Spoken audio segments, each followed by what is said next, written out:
Hi, everyone. Today we are talking about the California governor's race. Voters are already filling out their vote by mail ballots. There are 61 candidates in this race to replace Governor Gavin Newsom, who is term limited. What happens here in California matters for the whole nation because often the policy set in California, generally progressive policy, often becomes national policy, a national culture, or a national fight. California is the fourth biggest economy in the world, not in America, in the world. And we contribute more in taxes to the federal government than we get back. We are a state of enormous opportunity and innovation and enormous dysfunction. I'm going to talk about all of that today with one of the candidates in the race, San Jose Mayor Matt Mahan. He is a favorite of tech leaders, business groups, and many young Democrats.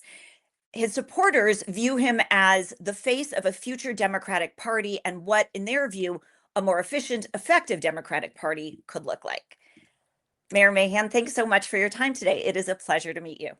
Likewise. Thank you, Jessica. I thought I'd start by just letting people get to know you a little bit. You have a very unusual background in politics. You are the child of a school teacher and a postal worker. You went to Harvard, and while there, had some amazing relationships, including, I understand, with Mark Zuckerberg. Through those relationships, you ended up back in Silicon Valley and now as mayor of San Jose. That's such an impressive trajectory. I'm curious what living in these different worlds has taught you about how government works differently for people who have resources and access versus those who don't. Yeah, thanks, Jessica. And again, I appreciate the opportunity to have a conversation with you today. I grew up in a little farming town, so my trajectory has been quite unusual in the sense that we're a working class community. I grew up paycheck to paycheck. I have many happy memories in my home growing up, but my parents argued a lot about money. It was every time, money was always tight for us. And one of the impressions I have from my childhood in the little town of Watsonville on the Central Coast, where many of your strawberries come from, Yeah. it was the importance of public services. Our public library was literally our after school program for years because both of my parents worked. And when I got a work study scholarship for low income students to go to a college prep school a county away, it was only public buses that unlocked that opportunity for me. So I've seen different perspectives, different worlds that we live in. And I'm really interested in making government work better for working people. When we're at our best, when infrastructure and core services like education and transit are working, people have more opportunity. And that to me is what it really should be about, is expanding opportunity for folks. But you're right. I also had the privilege of going to Harvard and saw a very different, very foreign world, spent some time in the tech sector. And but in between that, I was also a public school teacher myself, and that's been one of the most formative experiences of my life. So I've had a lot of different experiences. I'm curious because you were the Zuckerberg class. Do you still have a relationship with him? Does he give you advice, or do any of these tech leaders give you political advice? So we were actually a year apart. We just happened to be in the same dorm. And what was interesting was I was sort of just happened to be around for the creation of early social media platforms, which I had nothing to do with, but I was interested, always have been interested in public policy, civic life, politics. It's always been an interest of mine. And I realized pretty quickly that this was potentially a platform for political organizing, for better or worse. I think sadly, in retrospect, 20 years later, it feels a little more like for worse in a lot of ways. But at the time, I ran the first campaign on social media that I'm aware of, at least. I ended up running for student body president and using social media to communicate with people. At Harvard? Yeah. Wow. So it was the original Facebook. Yeah, I mean, it was very basic. It was very basic, but it was just, I just saw it as a communication tool. And I've kept in touch with Mark over the year. We don't spend time, we're not close. We don't spend a lot of time together, but he's somebody I was a contemporary with at Harvard, and we have stayed in touch on and off. And it's been interesting to see how social media has evolved. I mean, I have my concerns. I got into that space for a while after being a teacher and I lived in South America for a year doing economic development work, a bunch of other stuff. I was interested in how to build organizing tools. My thought was, if we could help voters organize around outcomes they want to see in the world, the issues they care about, what they want from their government, maybe we can displace the power of concentrated money in politics and really go straight to the voters. I still think it's a very real problem today. Voters are kind of reacting to a lot of campaign spending versus proactively deciding what they want from their government. It's so interesting because I grapple with a similar thing. I left legacy media, thought social media could be a way to reach sort of news avoiders, educate people about politics. And the truth is that because the algorithm decides for you who gets the it doesn't actually work the way we feel it should and could. I'm curious, do you think that these platforms should be regulated? Sort of how they do the content and the algorithms.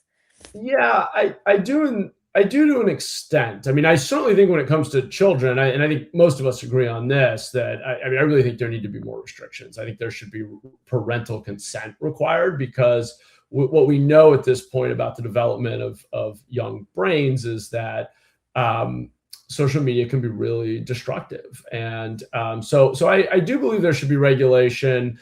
I don't think it necessarily works great, but the principle of the community notes on X, where somebody can challenge something and say, this is misinformation, or this is actually a video from 20 years ago, or something like that, I think is valuable. So I like that disclaimer or more transparency as a principle. I don't know exactly, I wouldn't say I'm an expert on this, but I do think going in that direction makes a lot of sense. Our theory with the tools we were building was that we would build a platform where the algorithm wasn't just geared toward anger and how much engagement, quote unquote, it gets, but that we would try to actually help you build your following through the quality of basically the information, the arguments you were making, which is a different way of trying to design the algorithm. Is the company still around? I know you sold it. I guess it got absorbed. No, it really was acquired. So the technology went to another civic tech startup called Countable, and then the team went to Pinterest. Right, they're great. Yeah. Well, for everybody who is watching this, one of the theories is that the social media companies could be required to at least make their algorithm public. So even if it's not regulated by the government, researchers and the public could have an understanding of what's going on there. Anyway, let's get back to some of your policies. It's just interesting to talk to somebody who really is steeped in this. You have a theory of government that is, I'm going to try to capture it, that says California is full of innovation and great ideas. The challenge here is not so much coming up with creative solutions, it's about effective execution, and that a lot of government needs to be more efficient, and my synthesis, run more like a startup. You might take issue with that. You can say what you want when you're responding. I think that the best use case that in your policy is around housing. California has, for folks watching, the worst affordability crisis in the nation. One of our biggest problems is we're not building enough new housing for all the population here. Now, Mayor, your solution seems to be to bust through red tape, waive a lot of regulations, allow for even a 30-day deadline on permits to allow for more new construction. I'm curious, how would you get overworked local city permitting offices to be able to process all this, and how does this end up leading to more affordable housing?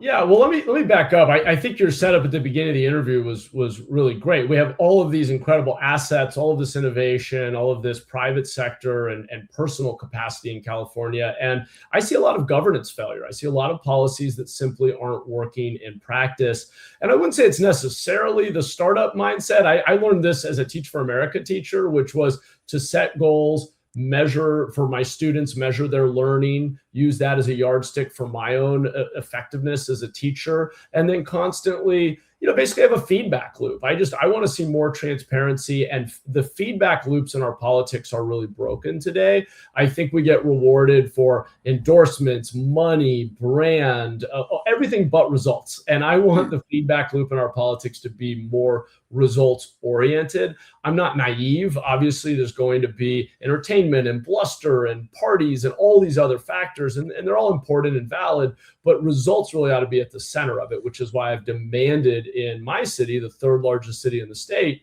that we create dashboards and transparently show the public what our goals are, what our top priorities are, how we measure performance, where their money is going, where we're spending our staff time and effort, and then actually show them on a regular basis the performance of the programs and policies we're implementing and whether or not they're moving us closer to a goal that we've set. I think it's pretty simple. I don't think you have to be in a startup. You could be a nonprofit. You could be a teacher taking that approach. It's just about accountability.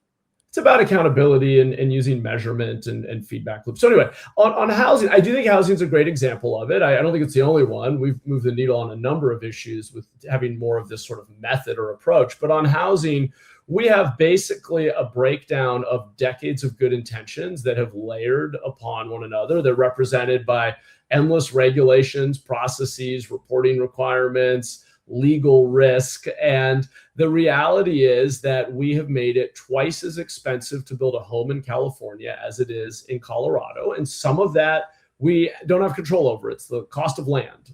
Cost of labor is going to be higher in a place like coastal California.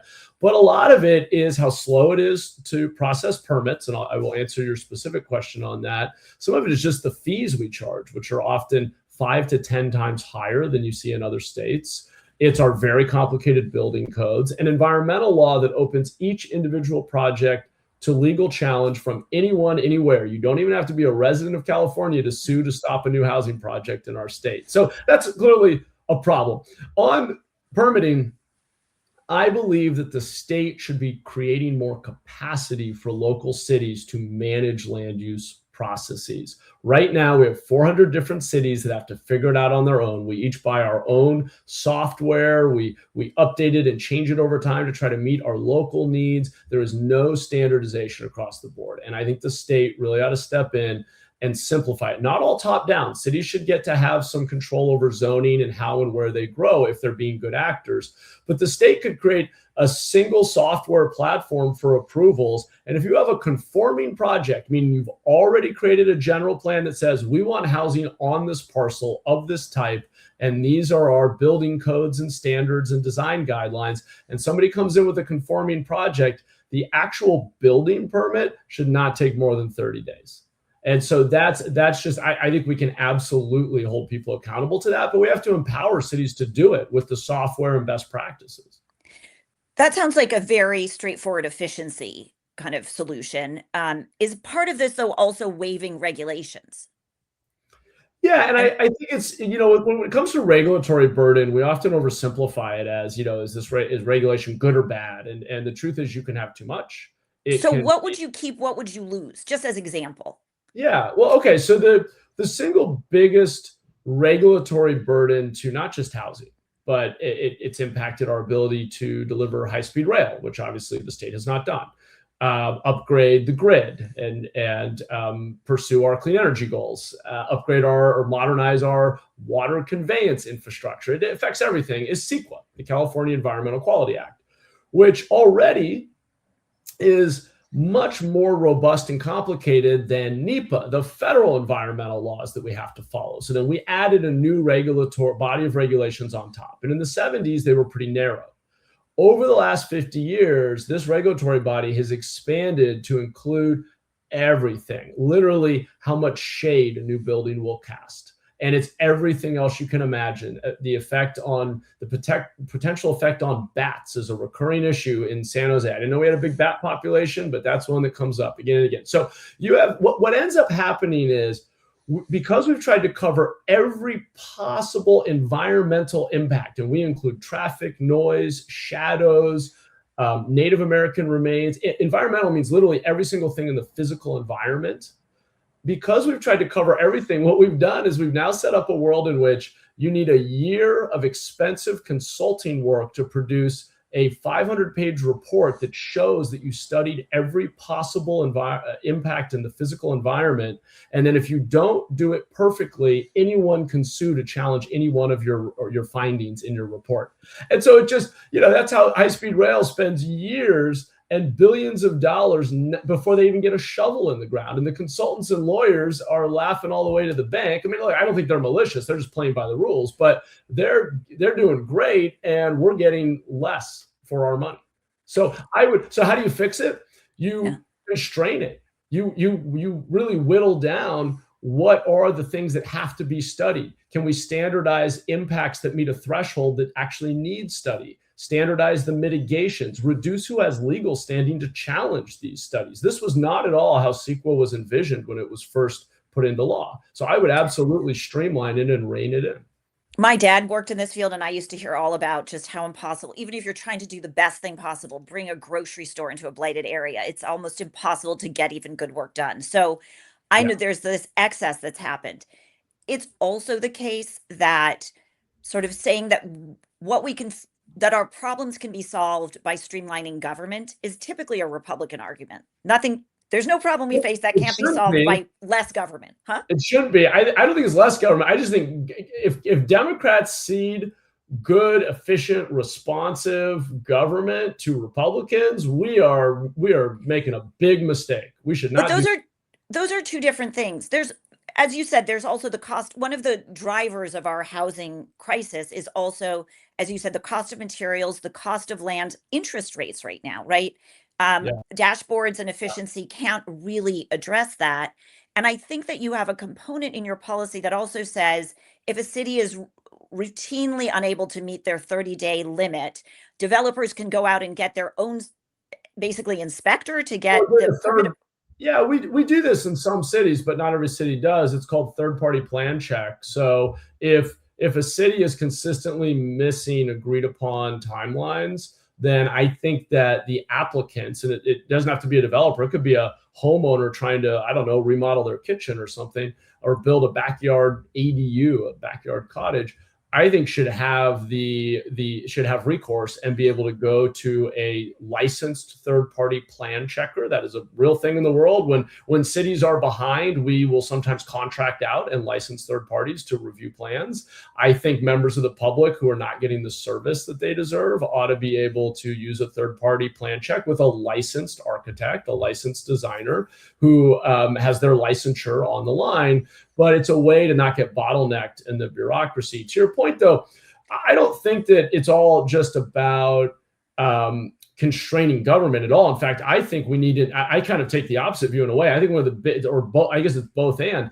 One of the things we've got to do is industrialize housing production. We actually need to use the mass purchasing power of government and our tax credits for affordable housing to incentivize factory-built housing. When we move the components of housing into a factory with more of an assembly line approach, we can speed up the construction of brand new high-quality multifamily housing by up to 50% and reduce costs by 20 to 30%. This is the opposite of constraining government. It's actually an industrial policy. The state could be buying land and actually if people meet affordability targets, actually contributing land to new housing projects. I mean, there's a lot of stuff the state can do. If you put that together with developers or builders being able to use their outside third party, does that not just give developers a fast-tracked way to build more? Well, if we don't start building more housing in California, we're never going to fix this problem. Fundamentally, I will tell you the data is really clear. There's one ratio you need to know. In the Bay Area, over the last 20 years, we have created about 6 new jobs for every 1 new home we built. That is the fundamental problem. Yes. People are being forced out of the region. They're commuting 2 hours each way. Young people are hopeless and feel that they'll never be able to own a home because for every 6 jobs the economy created, we only allowed 1 home to get built. So if we don't get serious about building housing and removing barriers and making it more efficient and scalable, we're going to become like one of those little tiny expensive European countries where young people have no hope and there's no growth. I mean, we got to be able to grow.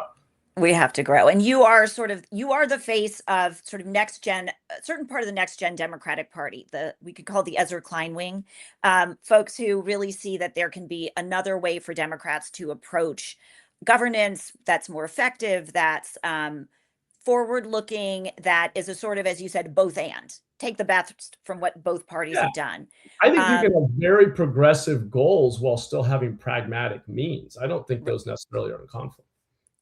I want to ask you a question that I hear come up. A lot of tech leaders who support you, VC folks, and frankly, billionaires are also supporting Steve Hilton, who is, I shouldn't say a lot, a number of, um, who are also supporting Steve Hilton, who is the leading Republican in this race. Do you think you're their hedge? I haven't thought about it that way. There's some overlap. I mean, to be clear, I have a lot of donors who are not in tech, a lot of teachers, nurses, firefighters, people across the state, not just folks here in my backyard in Silicon Valley. I am the mayor of the largest city in Silicon Valley, so it's not shocking that I have donors and Right. support from folks here who have seen the progress we've made in San Jose. But I think that many people, including many here, in the most expensive place in the country, just about, where we have housing people can't afford, unsheltered homelessness challenges. All of our big cities have these big challenges, are looking for change. Now, I have tried to make the argument that the change we do not need is what Steve Hilton is offering on so many levels. Election denial and cruelty toward our immigrant neighbors and his embrace of Donald Trump. I mean, all of that to me flies in the face of California's values. At the same time, we've got to acknowledge that the best resistance to Donald Trump is for California to deliver results and show that our values work in practice. So yeah, the tech sector, and I don't speak for the tech sector, I'm running for the working people who grew up in the kinds of neighborhoods I grew up in. But my sense here in the area where I am the mayor of a big city is people are desperate for change. They're getting increasingly frustrated with the Democratic Party establishment. I have challenged that establishment to lead the state in reducing homelessness, get thousands of homes under construction, make San Jose the safest big city. When Democratic Party establishment leaders, Sacramento on down, said, it's civil liberties. We got to allow people to use drugs in public, even if they die of an overdose. I was the first Democratic mayor in the state, at least of a big city, to come out and say there's a better way. And I know that because I have a cousin who spent a couple of years on the streets with addiction, nearly died out there. We need to be able to intervene and get people into treatment. And guess what? When that went to the ballot, I mean, I took a lot of negative feedback from the leaders in my party, but 70% of Californians supported that change. There's a lot we could get into on the homelessness, and I know you really have been a leader on that. I just want to follow up on my question real quick. We can circle back to this. Is there a policy that you would support as governor that you think your tech donors would oppose?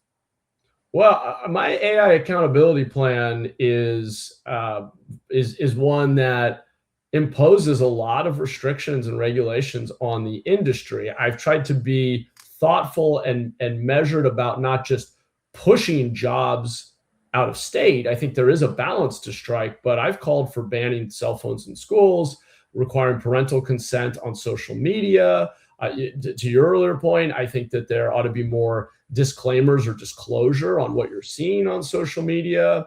I have fought, and here in San Jose, in fact, our standard is if a big tech company wants to build something that takes a lot of power, like a data center or manufacturing center, we make sure that those costs don't just get shifted to ratepayers. They need to pay. And in my AI accountability plan, I say statewide, the demand must be that they will pay the full cost of infrastructure upgrades, use the cleanest possible power available on the grid, and pay for the energy of the future, for that innovation that benefits all of us.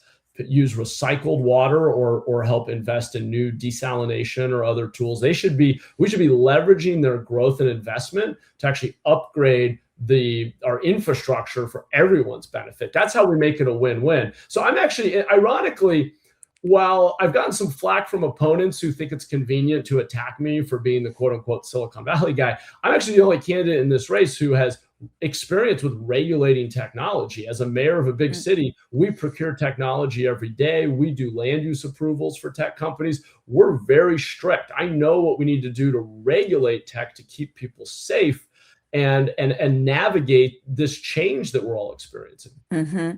I was so surprised. I saw a study, not a study, a Gallup survey this week that said 71% of Americans object to having a data center built in their community.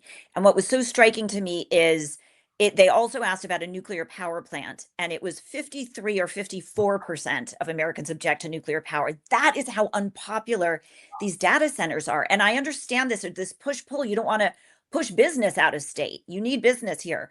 But if the people don't want it, is it important to create some limitations on whether or how many AI data centers should be built here, or whether any should be built at all? Do you think about limiting how many get built here?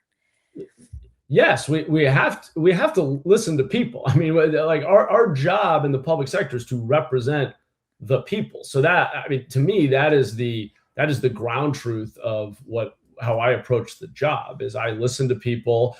I that doesn't mean I don't try to educate and persuade and help evolve public opinion. But you use the right analogy.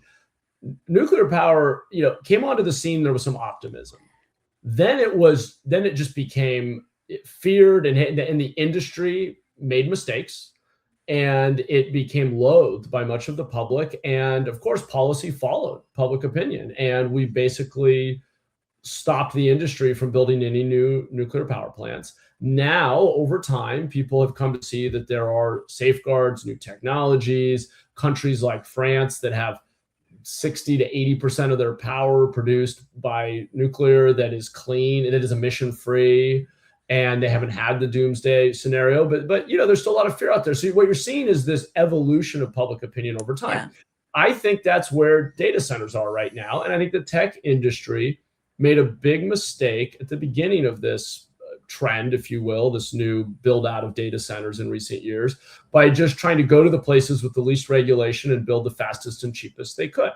And the California way is different. The California way is to say, we want investment and innovation, but we're going to regulate it and shape it in a way that makes it a win-win for everybody. We're going to protect the environment. We're going to make sure it works economically and otherwise for people, human beings who we represent, and striking that balance to try to earn we have to earn the trust of people. And the private sector may not feel in the short run that it has to earn the trust of people.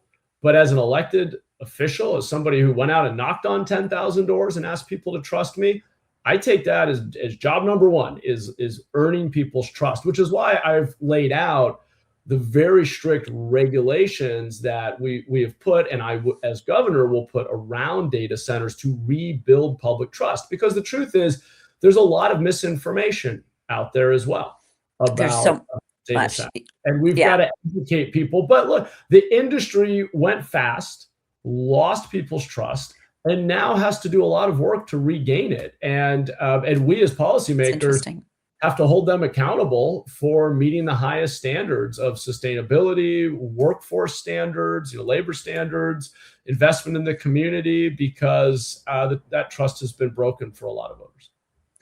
You talk about how we all have lost a little trust in government, and I see that profoundly here where I live in Los Angeles after the fires. And now we have a reality show candidate running in our race and getting national attention. What do you make of Spencer Pratt's sudden seeming popularity? I think that to the point I was making in response to your earlier question about donors kind of spreading their bets across different candidates, people are looking for change. There's been a decline in trust in government at all levels. People are frustrated, and they're right to be frustrated.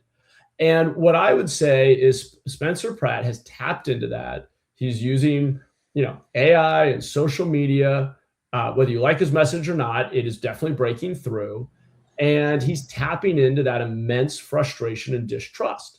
But I see two paths for us, and it's why I am in this race. I believe that there are different types of change. And there is a responsible form of change that owns our failures and says, we will do better. And we will do better by not oversimplifying, not by demonizing, not by effectively lying to you. We will do better by being more transparent, more focused, and being honest with you about what we can and can't do. In San Jose, one of the most important things I did as mayor when I came in was I took the city council's 45 priorities and I narrowed them to 5, because we couldn't. I felt that we were setting ourselves up for failure. And by the way, by focusing on 5 foundational things, making our city safer, cleaner, getting everyone indoors, building more housing, and growing the local economy, by focusing on those and being super transparent and consistent, setting public goals, showing people where their money's going, and actually making measurable progress, the thing I'm most proud of in my 4 years as mayor thus far, we have increased trust in City Hall in San Jose by 40% by doing it the right way, not by giving people, not by just blaming somebody else, not by giving people a bunch of false promises.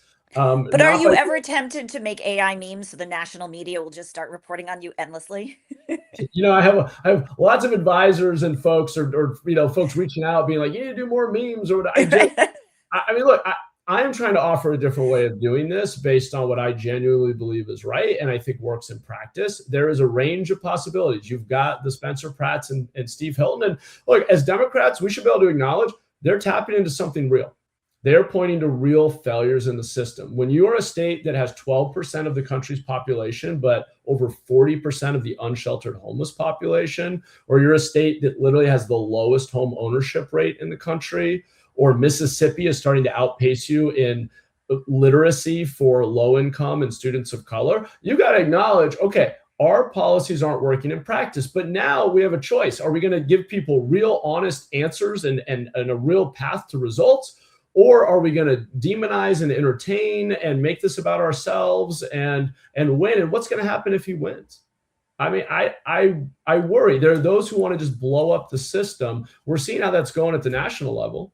And Trump's approval ratings down to like 30% or something. So, I mean, I believe in the American people. I believe in voters in aggregate over time, making smarter and smarter decisions and learning from the past. So I do have a lot of faith in us, but we're in a tough moment right now. We are. I want to let you go, but I also said I would give you a chance to talk about your your successes creating some safety for the unhoused community. I know that you've built a lot of tiny houses and you've created shelters. They create not always permanent residences, but it gets people off the streets. You've spoken about making sure that even if people are resistant and if they need drug treatment or whatever, that they also have a way to be encouraged to get off the streets. How do you strike the balance between sort of creating nudges that will make a homeless person decide to take shelter and simply using force? Yeah, well, let me try to back up quickly and give a little bit of context. So like every other elected official in the state of California right now, I was handed a crisis of thousands of people living outside on the streets. And I am very frustrated with politicians who run for office on homelessness being a crisis and a moral failing, and then get into office and don't take bold action and just kind of manage the status quo. We've seen far too much of that. I demanded that we approach it very differently. There are some big structural things that are long-term solutions that we have pursued, but we haven't stopped with just those. Those include things like getting housing under construction. If you have that imbalance of jobs and housing for long, you start to produce more homelessness. So fixing the housing market and getting more housing built, important. We're also investing in prevention, reducing the flow of people into homelessness. So we can take short-term rental subsidy paired with intensive case management for 6 to 9 months and keep someone who is literally about to get evicted and has nowhere to go because of a life event of whatever kind. It could be a medical issue, domestic violence, it could be addiction, it could be anything. We keep the I'm talking 90% plus of those folks housed, and 4 years later, they're still housed without ongoing public subsidy. So targeted prevention. But to your question, we have also invested heavily in the most pragmatic thing imaginable, which is saying we have human beings suffering and in far too many cases dying on our streets. We're going to build basic, dignified alternatives. We have built over 2,000 units of interim housing, and we have pushed and cajoled our county to add treatment capacity, inpatient treatment. We need more beds, and they can't just be any kind of bed. They need to have services. They need to have privacy. We allow people to come with their partner, their pets, their possessions. We don't create a strict rule on the front end that you can't earn housing and come indoors unless you're already sober, because that doesn't work in practice. I want people to get to sobriety, but we don't start with that as a demand or a precondition for earning housing. But by being really practical and scaling up basic dignified shelter and treatment capacity, we have dramatically reduced homelessness. You asked about those who are service resistant. So about 70 to 80% of people will come indoors if you give them a basic room with a door that locks and some basic on-site services. And it actually it saves lives. It also costs less than leaving people out on the streets, believe it or not. So that's the big win, and that's what we're doing in San Jose.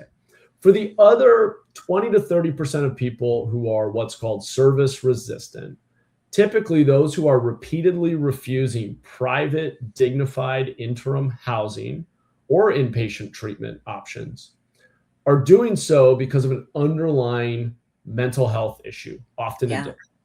And they may not have started with a severe addiction, but at this point, they have one in these circumstances. And so my belief is, having had experience with friends and family members who have literally ended up out on the streets in these conditions, I think that the humane, compassionate thing to do is to petition the court system, which is a law enforcement action. It doesn't have to be, but in these cases, the fastest path is, or in some cases the only path, frankly, is to petition to get somebody into a drug court or a mental health court and let a judge mandate treatment. We don't have a great system for this in California. We do not have involuntary drug treatment facilities. This is an ongoing issue. You see, though, that when people on the streets with addiction commit other crimes, Prop 36 is now creating a path to treatment. San Diego County has 1,000 people in treatment. 96% of people chose treatment over jail, and they have reduced drug overdoses on their streets by 25% in the first year of implementation. So it works. Yeah. The legacy of Ronald Reagan. Yes, that and frankly, much more. 40 years of us just failing to face facts and really grapple with this and solve the problem, which to me is totally unacceptable and unnecessary. Well, it is very encouraging that somebody with your capabilities and your resume is grappling with these problems and coming up with solutions. I really appreciate your time. I value getting to know you, and I would love to continue the conversation. Let's do that. Thanks so much, Jessica. I appreciate it. Thank you very much. Take care. Thanks, everyone, for being here. That's San Jose Mayor Matt Mahan. We're going to send this out in our Substack newsletter and put it up on YouTube. So if you didn't get to watch all of it, you'll have a chance, and you can forward it to your friends as folks in California make their decision. I just want to remind Californians your ballot is due June 2nd, but you have a ballot at home right now, and you can vote anytime between now and June 2nd. So make sure you dig through your mail for that. You still have mail. I know we're all online all the time, but I'm like, I still get mail. Where's my ballot? So go find yours, and look for our newsletter a little later today. I'll see you soon.